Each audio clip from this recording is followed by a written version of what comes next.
Buenos días, hermanos.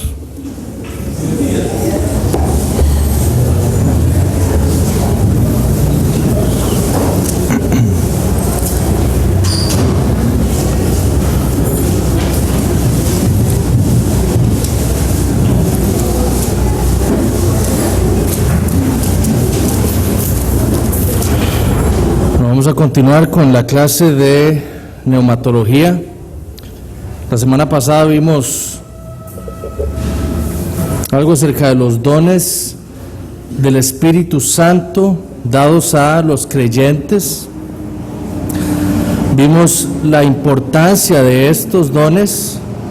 Vimos que son dados al creyente una vez que son convertidos o que nacen de nuevo, con el propósito de ser de provecho para los demás hermanos en la iglesia, para servir para edificación de la iglesia. El día de hoy vamos a tratar con lo que se llaman los dones extraordinarios. Y vamos a ver hoy, tratar de verlos, todos estos dones extraordinarios, nada más qué es lo que son, y la próxima clase y la última clase vamos a ver el punto de vista continuacionista, es decir, de las personas que creen que estos dones han continuado a lo largo de la historia de la iglesia, y el punto de vista cesacionista, que es aquellos que creemos que estos dones, particularmente estos dones, han cesado, ¿verdad? Entonces, en teología se les llama dones extraordinarios a ciertos dones precisamente por eso, porque son extraordinarios, porque no son ordinarios, ¿ok? No son, por ejemplo, como lo podríamos decir, la enseñanza, el servicio, la administración. Son dones extraordinarios y por eso así se les ha llamado en teología. Es importante que estudiemos estos dones, principalmente por la enseñanza carismática y pentecostal, que exalta estos dones y, como hemos visto, le enseña a los creyentes que deben buscar estos dones, ¿verdad? Que hasta se pueden ganar ese tipo de dones que vamos a ver ahora. Entonces, si vamos a discutir el tema de si estos dones han cesado o continúan, debemos ver primero qué son estos dones. Entonces,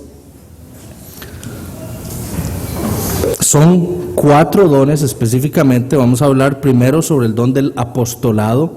Nosotros ya vimos en la clase pasada que algunos han argumentado de Efesios 4:11 que estos deberían referirse a oficios más que a dones, pero cuando nosotros vimos 1 Corintios 12, notamos que el apóstol Pablo los pone a la par de dones de sanidad, de lenguas. Entonces debemos considerarlos como dones dados por el Espíritu Santo a ciertas personas en el cuerpo de Cristo para la edificación. Entonces, la palabra apóstol proviene del término griego apóstolos, ¿ok? Muchos nos han enseñado que esta palabra apóstolos quiere decir enviado. Esto no es así. Esa palabra describe o implica o significa un representante, así, eso es lo que significa. Es un representante, un embajador, y en literatura secular de la antigüedad se utilizaba también para denotar un comandante de una expedición naval. Lo vemos, por ejemplo, en la Septuaginta, que es la traducción griega del Antiguo Testamento, y lo utiliza precisamente en ese contexto o con ese sentido. En Primera de Reyes 14, ustedes pueden ir a Primera de Reyes 14, versículo 6. Aquí vemos al profeta Ahías, que ya está viejo, ya no ve, está ciego, y Jeroboam envía a su mujer. Dios habla con Ahías y le declara que va a venir la mujer de Jeroboam, que va a venir encubierta, como tratando de hacerse pasar por otra persona. En el versículo 6 dice Ahías: Bueno, dice, cuando Ahías oyó el sonido de sus pies de la mujer, al entrar ella por la puerta dijo, entra, mujer de Jeroboam, ¿por qué te finges otra? Y dice Ahías, he aquí, yo soy enviado a ti con revelación dura. Noten la traducción, yo soy enviado a ti. Pero Jeroboam no está yendo a la mujer. Y la palabra ahí es apóstolos. Esa es la traducción griega del hebreo del Antiguo Testamento. Entonces lo que Ahías está diciendo es que él es un apóstol para ella, que él es un representante de Dios para ella. Eso es lo que el profeta está tratando de decirle a esta mujer. Entonces ese es el significado de esa palabra apóstolos. Es un representante, un embajador. El problema es que hay un verbo que tiene la misma raíz, ¿verdad? Que es el verbo apostelo. Ese verbo significa enviar. Entonces muchos han dicho, apóstolo es un enviado, un mensajero. No, significan dos cosas diferentes. El verbo apostelo es enviar, pero apóstolo significa representante, embajador. En el contexto en el que habla el Nuevo Testamento, se refiere a un representante de Dios. Eso es lo que significa y el modo en que el Nuevo Testamento utiliza el término apóstolos, un representante de Dios. Y es precisamente en ese contexto que el Nuevo Testamento lo utiliza específicamente para 12 personas. El Nuevo Testamento, la única vez que vamos a encontrar ese término es con referencia a 12 personas. Entonces vayamos a Mateo 10.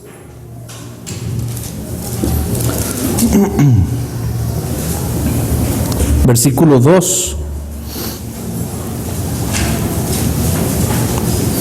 Dice, los nombres de los 12 apóstoles son estos: primero Simón, llamado Pedro, y Andrés su hermano, Jacobo, hijo de Zebedeo, y Juan su hermano, Felipe, Bartolomé, Tomás, Mateo el publicano, Jacobo, hijo de Alfeo, Lebeo, por sobrenombre Tadeo, Simón el cananista, y Judas Iscariote, el que también le entregó.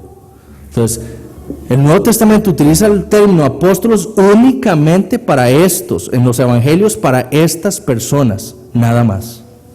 A ninguna otra persona notamos nosotros en el Nuevo Testamento refiriéndose como apóstol, solo a los 12 que acompañaban a Jesús en su ministerio.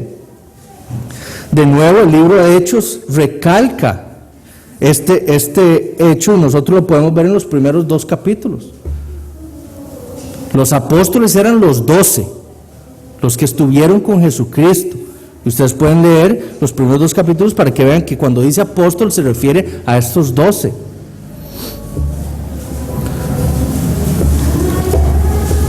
Ahora, cuando Judas muere, entonces los 11 que quedan dicen, bueno, hay que reemplazarlo. Hay que echar suertes para ver quién va a reemplazar a Judas. Ellos ven una necesidad de sustituirlo. ¿Y qué es lo que pasa? Vayamos a Hechos 1.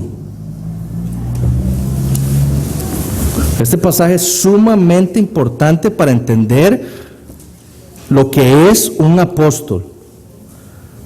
Hechos 1, versículo 21 al 22. Dice, es necesario pues que de estos hombres, escuchen, que han estado juntos con nosotros todo el tiempo que el Señor Jesús entraba y salía entre nosotros, comenzando desde el bautismo de Juan hasta el día en que entre nosotros fue recibido arriba, uno se ha hecho testigo con nosotros de su resurrección. Entonces, noten, para los 11 apóstoles, ¿cuáles eran los requisitos para ser un apóstol? Era alguien que hubiera estado con Jesús durante su ministerio, desde el inicio de su ministerio, porque desde el bautismo de Juan hasta que murió, fue recibido arriba y fue testigo de su resurrección. Solamente una de esas personas podía ser llamado apóstol, el que cumpliera con esas características. No es cualquiera el que puede ser un apóstol, no, tiene que cumplir con eso, porque los 11 decidieron que solamente una persona con esas características podía ser otro apóstol. Eso es sumamente importante para lo que vamos a ver, por ejemplo, en la clase del próximo domingo, refutando a los apóstoles contemporáneos. Entonces, es claro que el Nuevo Testamento utiliza el término apóstol para designar el don que se le ha dado a un hombre que haya compartido el ministerio con Jesucristo y que haya sido testigo de su resurrección.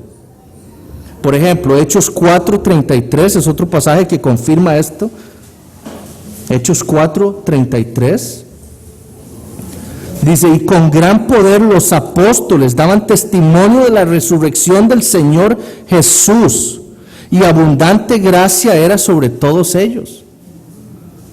Entonces los apóstoles daban testimonio de la resurrección de Jesucristo. Ellos habían estado desde el principio del ministerio de Jesús, cuando murió, y fueron testigos de su resurrección. Y por eso eran apóstoles. Hechos 10 es otro pasaje que confirma esto, versículos 40 al 42.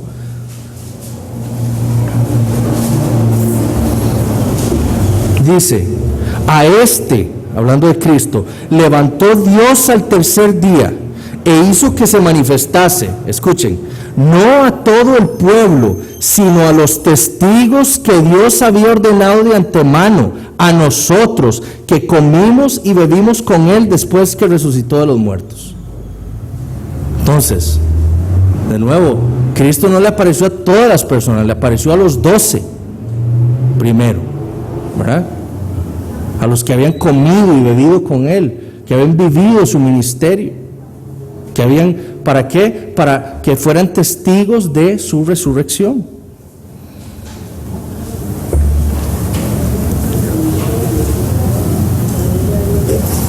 Entonces, los apóstoles del Nuevo Testamento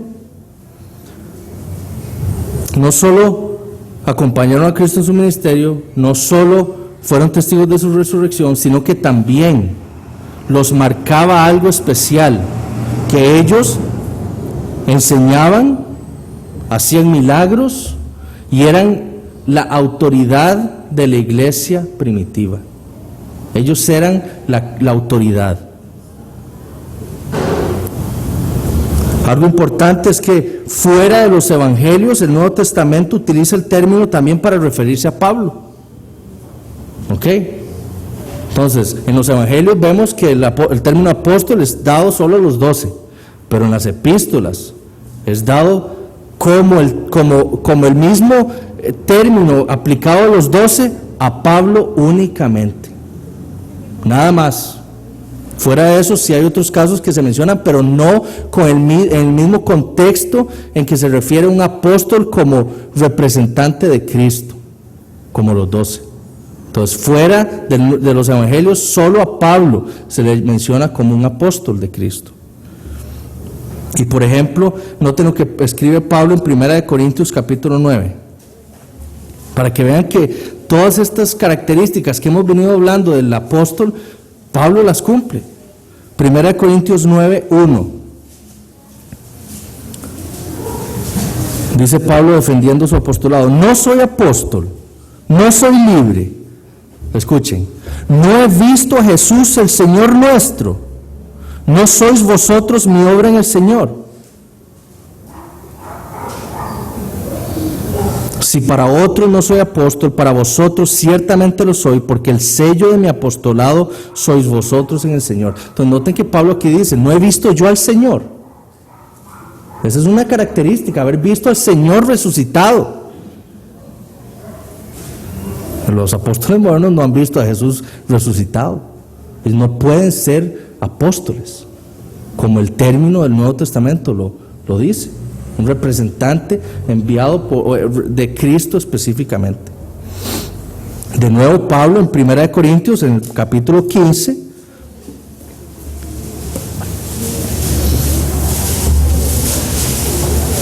Dice a partir del versículo 5, Pablo está diciendo qué es el Evangelio y qué fue lo que pasó en la resurrección de Cristo. Y dice, versículo 5, y que apareció a Cefas y después a los 12. Después apareció a más de 500 hermanos a la vez, de los cuales muchos viven aún y otros ya duermen. Después apareció a Jacobo, después a todos los apóstoles. Y al último de todos, como un abortivo, me apareció a mí. Y al último de todos, como un abortivo, me apareció a mí. Pablo es el último. No puede haber más apóstoles, porque Cristo le apareció por último a Pablo. Y eso es lo que Pablo está tratando de defender. A los 12 le apareció, y después a mí, otro apóstol.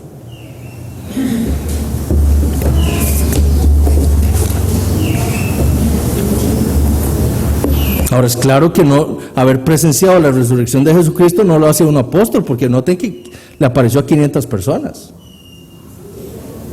Esa es la soberanía de Dios, de dar el don del apostolado únicamente a quien el Espíritu Santo quiere, como hemos visto. Esa es voluntad suya, pero lo hacen personas que cumplían ciertos criterios para poder ser apóstoles.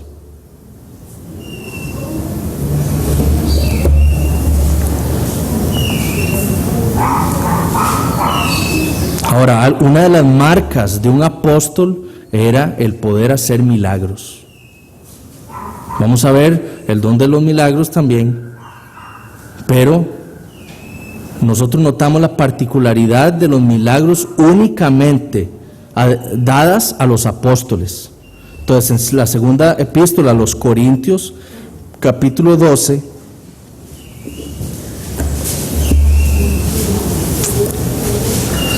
empezando en el versículo 11, dice Pablo: me he hecho un necio al gloriarme, vosotros me obligasteis a ello, pues yo debía ser alabado por vosotros, porque en nada he sido menos que aquellos grandes apóstoles, aunque nada soy.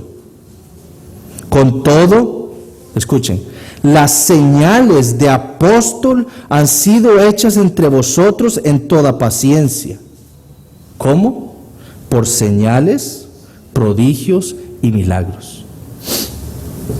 Y noten lo que Pablo dice: las señales de apóstol. Habían cosas que solo un apóstol podía hacer. Y Pablo dice que esas señales, esa señal de apóstol eran señales, prodigios y milagros.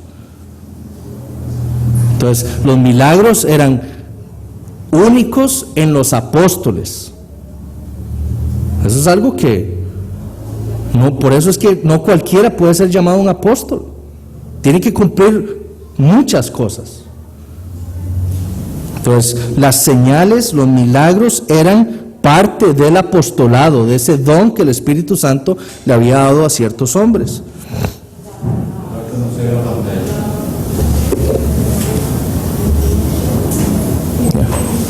Gracias. Y ahora, el Nuevo Testamento también aclara que el don del apostolado fue dado únicamente a la iglesia primitiva, nada más. El Nuevo Testamento deja claro que no es un don que iba a continuar a lo largo de la iglesia. Entonces, por ejemplo, Efesios 2:20. La epístola a los Efesios, capítulo 2, versículo 20.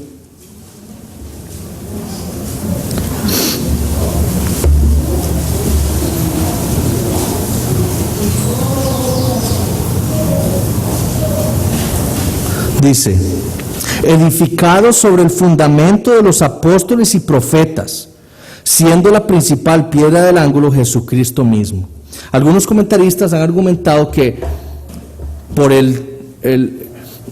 la manera de la construcción gramatical en griego de este pasaje, la mejor traducción sería edificado sobre el fundamento que es los apóstoles. ¿Por qué? Porque Pablo está diciendo o está describiendo a la iglesia como un edificio. en donde la piedra angular es Jesucristo. El fundamento, los cimientos son los apóstoles. Y el resto del edificio es la iglesia o el resto de los creyentes. Entonces, lo que Pablo está queriendo decir es, la piedra angular es Jesucristo. El cimiento del edificio son los apóstoles. Y después la iglesia. Como todos saben, y ya se ha dicho aquí también, la fundación de un edificio puede hacerse solamente una vez. No puede hacerse varias veces, sino una sola vez. Entonces, eso es lo que Pablo está queriendo decir.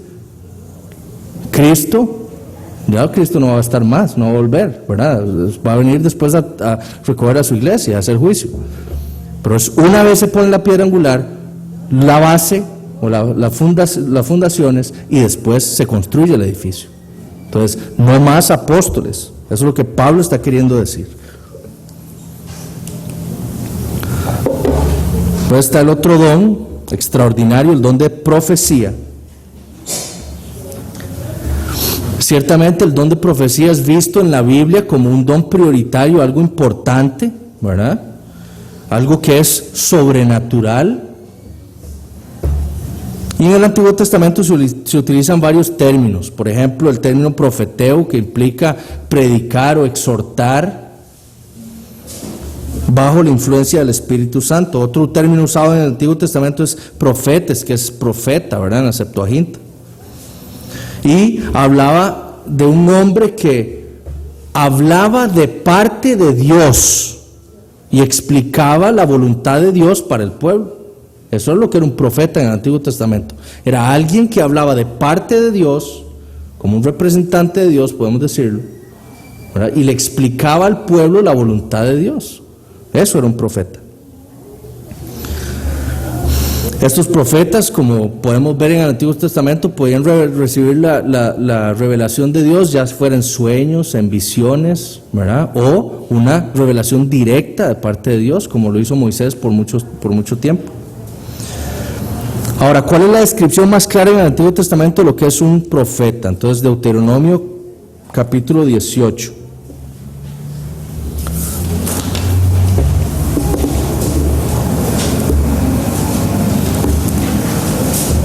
Versículo 20.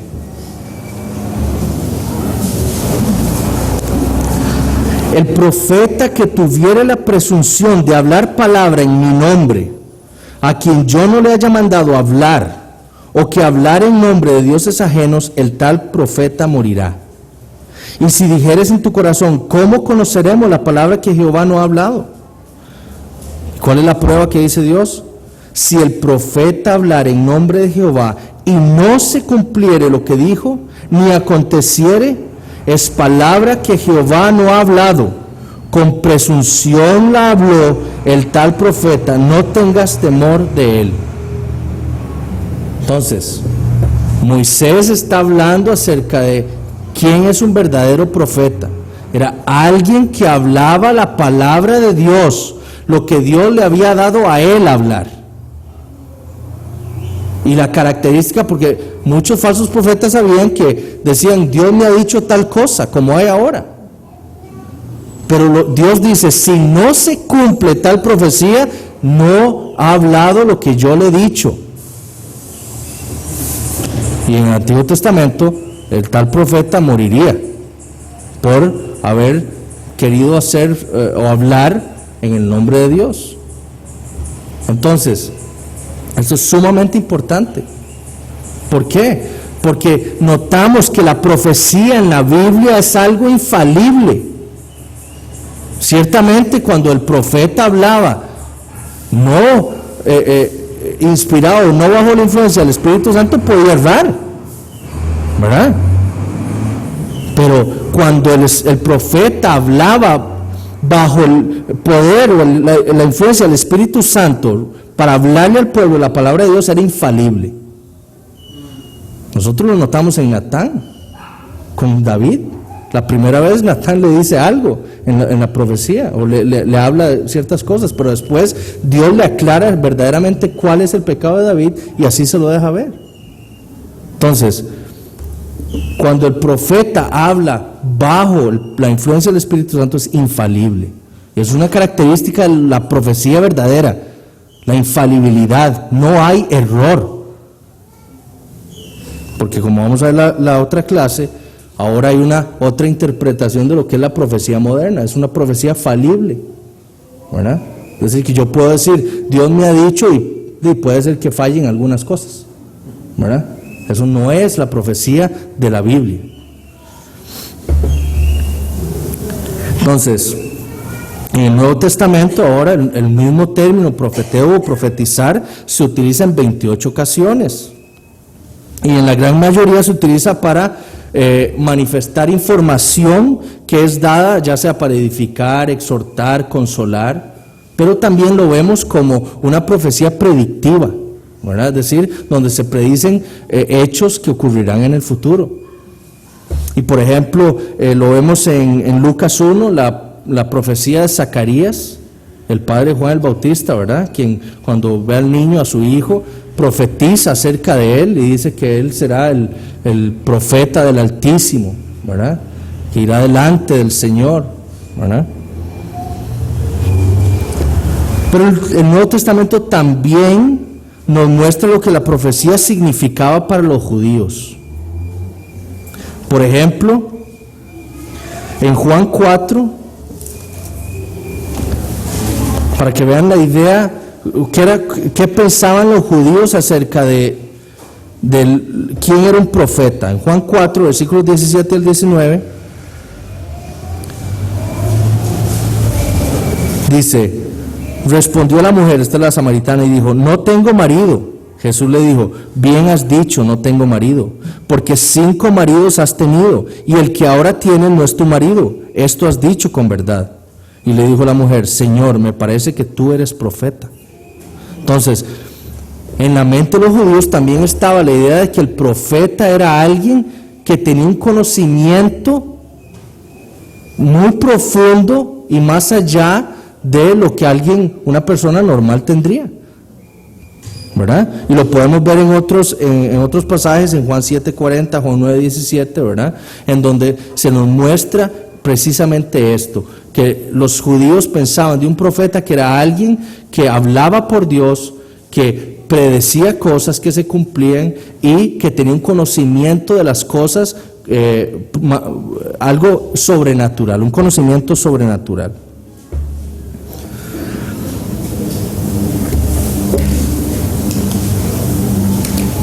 El otro don extraordinario que vemos nosotros es el don de milagros. Ahora, nosotros debemos reconocer que cuando hablamos de milagros o el don de milagros, no estamos hablando de cualquier hecho sobrenatural. O sea, nosotros ya hemos dicho que aquellos que adoptamos la posición cesacionista, creemos en los milagros. Nosotros creemos que Dios sigue haciendo milagros. Pero el don de milagros se refiere a la acción de Dios por medio de un hombre para hacer un milagro. Eso es lo que vemos en el Nuevo Testamento, un hombre interviniendo para hacer un milagro. No es Dios directamente, sino que el hombre interviene para hacer ese milagro. Y lo interesante es que en el Nuevo Testamento no encontramos ningún registro de una otra persona fuera de Jesús, los apóstoles, Esteban, Felipe y Bernabé haciendo milagros. Nadie más aparte de esas personas hicieron milagros y que estuvieran registrados en el Nuevo Testamento. Solamente ellos.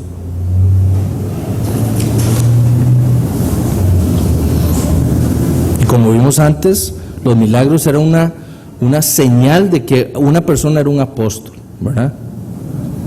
El término griego utilizado, por ejemplo, en 2 Corintios 12, es el término dunamis, que significa poder extraordinario, ¿verdad? Eso es la palabra milagros, poder extraordinario o poder sobrenatural.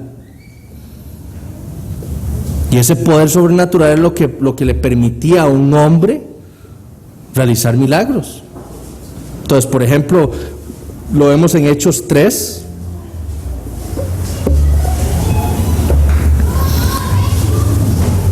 Y dice, para que vean las características de lo que era un milagro, dice, Pedro y Juan subían juntos, Hechos 3:1, Pedro y Juan subían juntos al templo a la hora novena, la de la oración, y era traído un hombre cojo de nacimiento, a quien ponían cada día a la puerta del templo que se llamaba La Hermosa, para que pidiese limosna de los que entraban en el templo. Cuando vio a Pedro y a Juan que iban a entrar en el templo, les rogaba que le diesen limosna. Pedro, con Juan fijando en él los ojos, le dijo, míranos. Entonces él estuvo atento, esperando recibir de ellos algo. Mas Pedro dijo, no tengo plata ni oro, pero lo que tengo te doy. En el nombre de Jesucristo de Nazaret, levántate y anda. Y tomándolo por la mano derecha, le levantó, y al momento se le afirmaron los pies y tobillos. Ahora, esto está describiendo a un hombre que no tenía una pierna. No es alguien renco, es una persona que no tenía pierna. Y Pedro y Juan lo tomaron de la mano y en el nombre de Jesús hicieron un milagro. Y le salió una pierna a este hombre. Eso es un milagro del Nuevo Testamento. Entonces es un poder sobrenatural, en donde un hombre, por el poder del Espíritu Santo, un hombre interviene, ¿verdad?, para hacer un milagro. Ese es el don de milagros del que habla el Nuevo Testamento. Lo que ahora se habla no es don de milagros, porque no es exactamente esto que ocurre.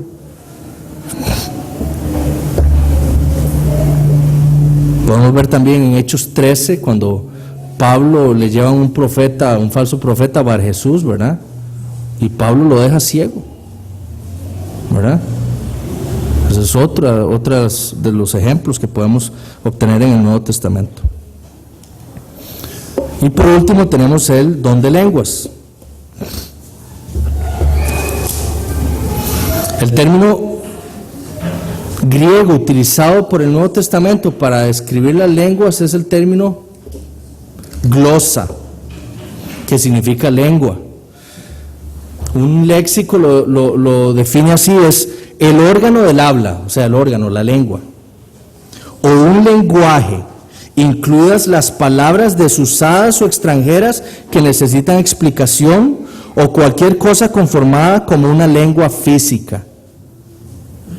Entonces, el término glosa del Nuevo Testamento se refiere a un idioma, o a la lengua como el órgano, o a un idioma, un lenguaje humano, real, que existía. ¿Ok? De hecho, si uno se pone a estudiar, uno nota reportes de la literatura griega clásica en donde ese término glosa se utiliza precisamente para describir un idioma. Un lenguaje real, humano, existente, comprensible.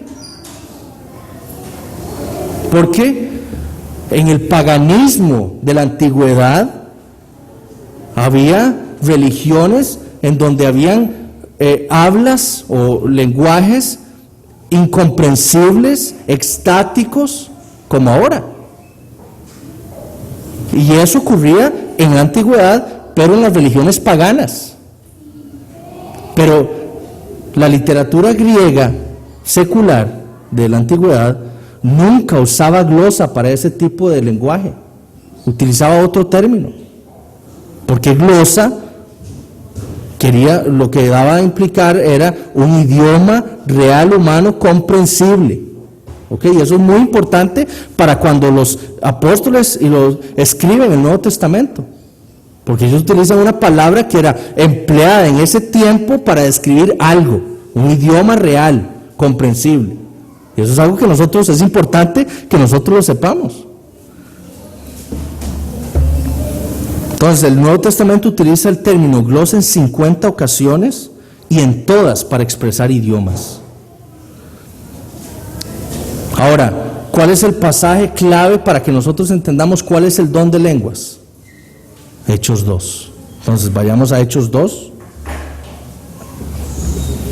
versículos 4 al 11.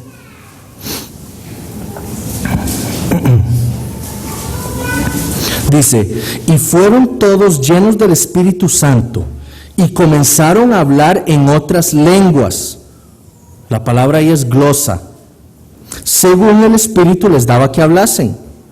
Moraban entonces en Jerusalén judíos, varones piadosos de todas las naciones bajo el cielo. Y hecho este estruendo, se juntó allí la multitud y estaban confusos, porque cada uno les oía hablar en su propia lengua. Ahí es la palabra dialectos, en griego.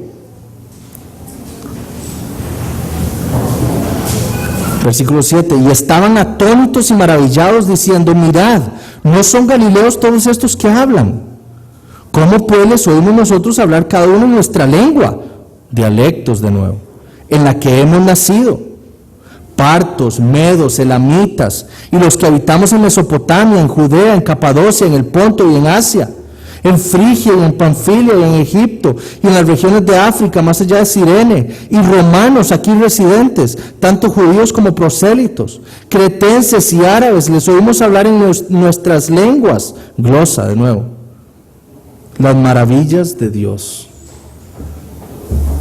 Ustedes saben lo que significa dialecto, Y en este pasaje se utiliza intercambiablemente dialecto y glosa para describir lo mismo, un idioma humano, real, existente en ese tiempo, comprensible. Dialecto es un idioma de un pueblo en particular, eso es lo que significa dialecto. Entonces, glosa se utiliza con el mismo sentido, es un idioma, de eso habla la glosa, las lenguas, de idiomas. Y lo que vemos aquí son 15 diferentes idiomas hablados por galileos cuando vino el Espíritu Santo sobre ellos. 15 nacionalidades escucharon el Evangelio en su idioma.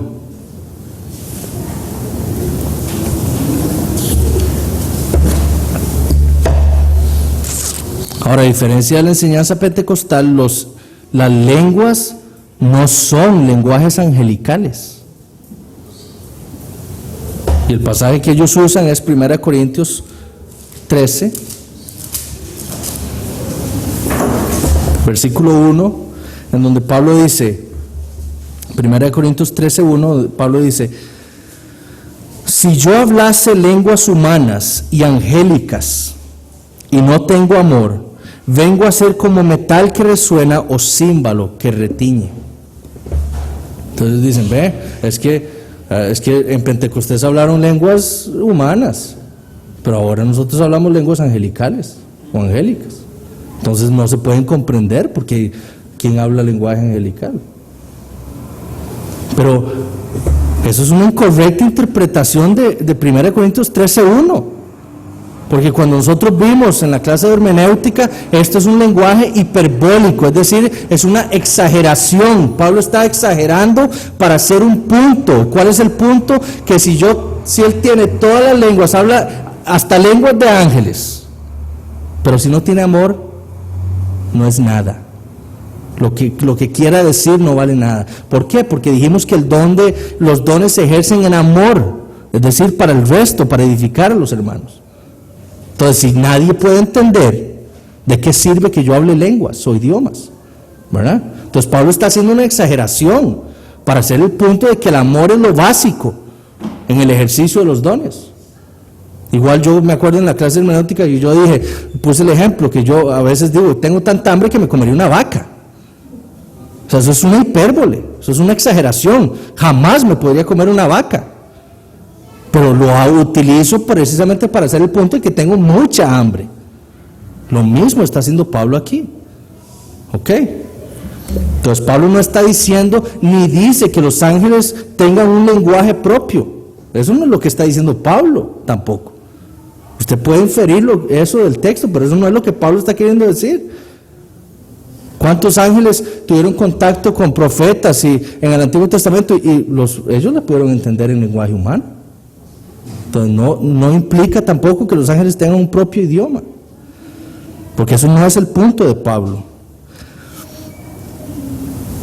Otro punto que hay que entender de las lenguas es que las lenguas o el don de idiomas fue dado como señal para los incrédulos, no para los creyentes, para los incrédulos. Y es así como Pablo lo utiliza en 1 Corintios 14, 22.